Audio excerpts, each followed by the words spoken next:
Welcome, dungeon hackers. Today we're going to take a look at a new monster in the new 2024 Monster Manual, or the 2025 Monster Manual. We're just going to call it the new Monster Manual. Now, the devs have stated that they were trying to create some alternate CR versions of some of the existing creatures, and this is another example of that. In this video, we're going to take a look at what happens when a ghast has delusions of grandeur. Well, we get the Ghast Gravecaller. So let's take a look at exactly what that means. So a ghast is basically a souped up ghoul, and the Ghast Gravecaller is a souped up ghast. And in the new Monster Manual, there is one thing that's lacking quite a bit, and that's lore. So we don't get very much information on what a ghoul or a ghast is, and certainly not the Ghast Gravecaller. But this is the information that we do have. Ghasts are reeking, undying corpses closely related to ghouls. They hunger for the vices they enjoyed in life as much as they do for rotting flesh. And the Gravecaller's only description is, Ghast Gravecallers wield fell magic and converse with corpses. They might pose as liches or vampires. And that's it. That's all of the lore that we have. Now, you can go back into previous versions and find some lore on the ghast and on ghouls, though there's not a whole lot of that in previous versions either, really. So I guess they just leave that up to us, which is totally fine. So, now let's take a look at the Ghast Gravecaller's stat block. We can see here that it's got a decent AC of 16 and 97 hit points. It is a CR6 monster. The Ghast Gravecaller has immunity to necrotic and poison damage, and to the charmed, exhaustion, and poisoned conditions. You'll also notice that it has 120 feet of dark vision, and that'll come into play a little bit later in the video when we talk about tactics. Just like all ghasts, they have the stench trait. It's a Constitution saving throw, DC 13, and any creature that starts its turn in a 5-foot emanation originating from the ghast is affected by it. Failure, the target has the poisoned condition until the start of its next turn. Success, the target is immune to this ghast's stench for 24 hours. So it's specific to each ghast. So if you had an encounter with multiple ghasts, you would have to be making a lot of saving throws and trying to determine which ghasts each player has already saved against and which ones they haven't. Makes for a pretty complicated encounter trying to keep track of all that information, and I'd probably just have them make it once, and once they've made the save, they're just immune to all the ghasts, because I don't know why one ghast's smell would be that different from another anyway. But regardless, the poison condition is pretty debilitating. It causes the poisoned creature or character to have disadvantage on attack rolls and ability checks. And as we discussed with the Dire Warg video that'll be linked above, putting the poisoned condition or disadvantage on attack rolls on the characters of the party greatly increases the survivability of the creatures that are attacking them. So now that the characters have been poisoned by the stench, what would the Ghast Gravecaller do? Well, we have a multi-attack where it gets to make 2 horrific necrosis attacks, and it can replace 1 attack with a claw attack. So the claw attack is more of what I would think of as the basic ghast attack. It's +6 to hit, and it does on average 13 slashing damage. If the target isn't an undead, it has the paralyzed condition until the end of its next turn. Being able to paralyze one of the party members is pretty debilitating as well. It gives them the incapacitated condition. It sets their speed to 0. They automatically fail strength and dexterity saving throws. Attack rolls against them have advantage. Attack rolls that hit them are automatically critical hits if they're within 5 feet.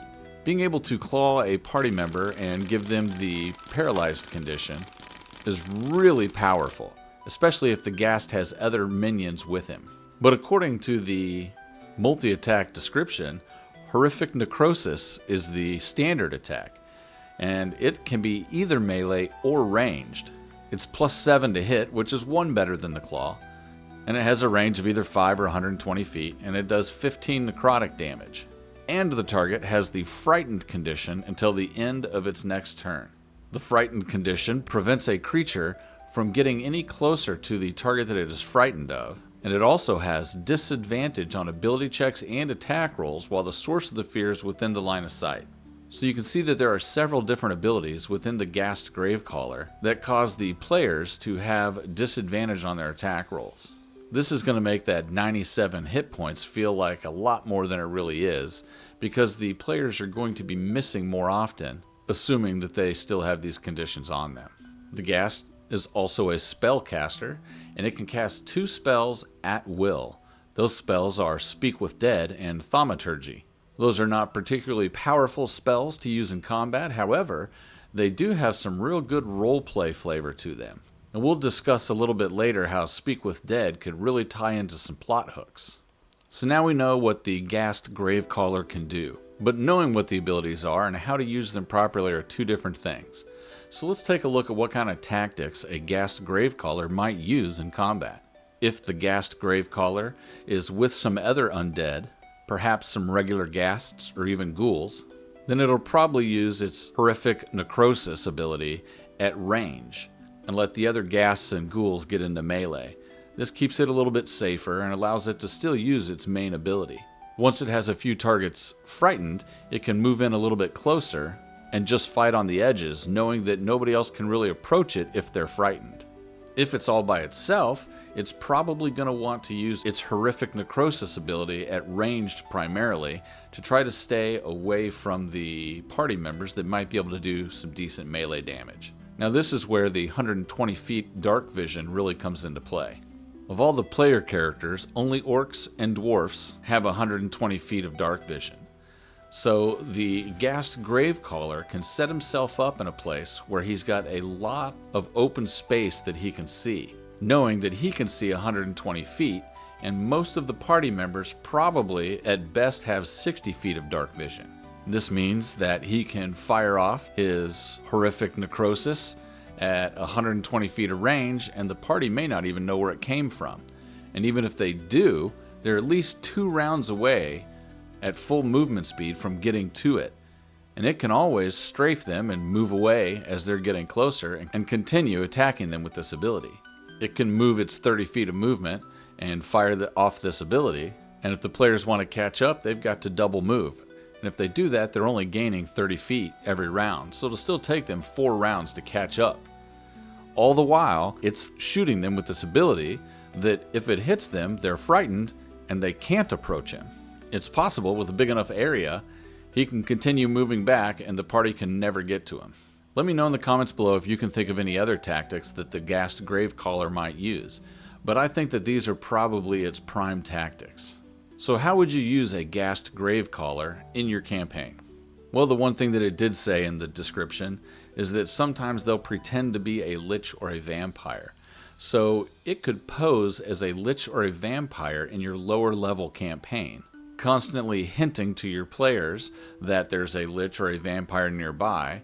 Will probably have them horrified when they're only level 5, thinking that there's a high CR monster somewhere nearby that could at any time show up. And then when they do finally meet up with the Ghast Gravecaller, perhaps thinking it is a lich, and they're only level 6, they may all just go ahead and start rolling new characters before the fight even begins.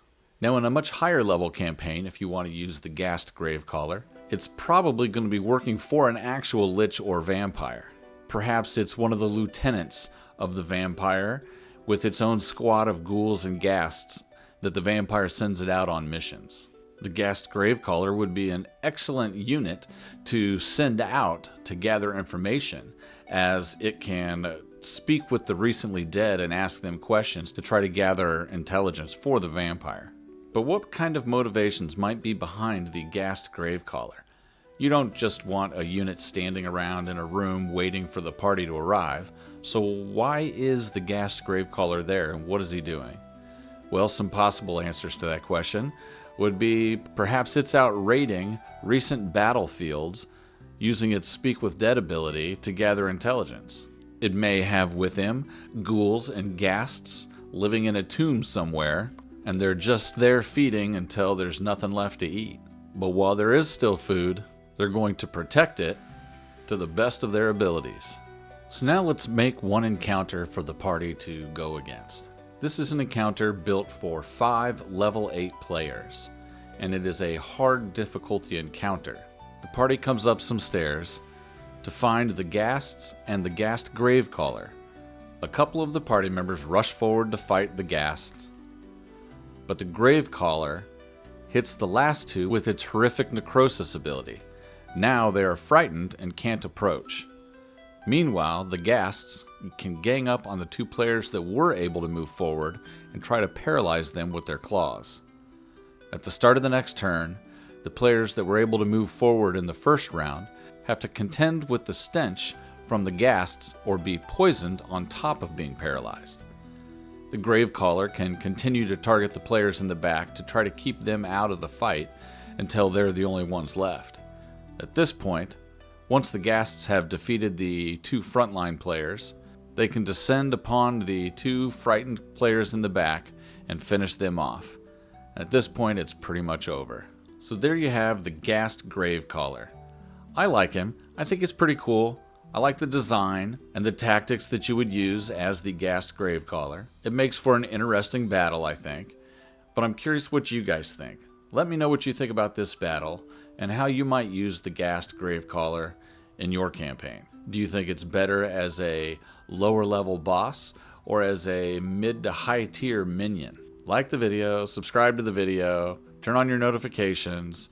This way you will see all the other videos that we're going to put out about the new monsters in the new monster manual. And even though the Ghast Gravecaller can hack the players, you can hack the dungeon.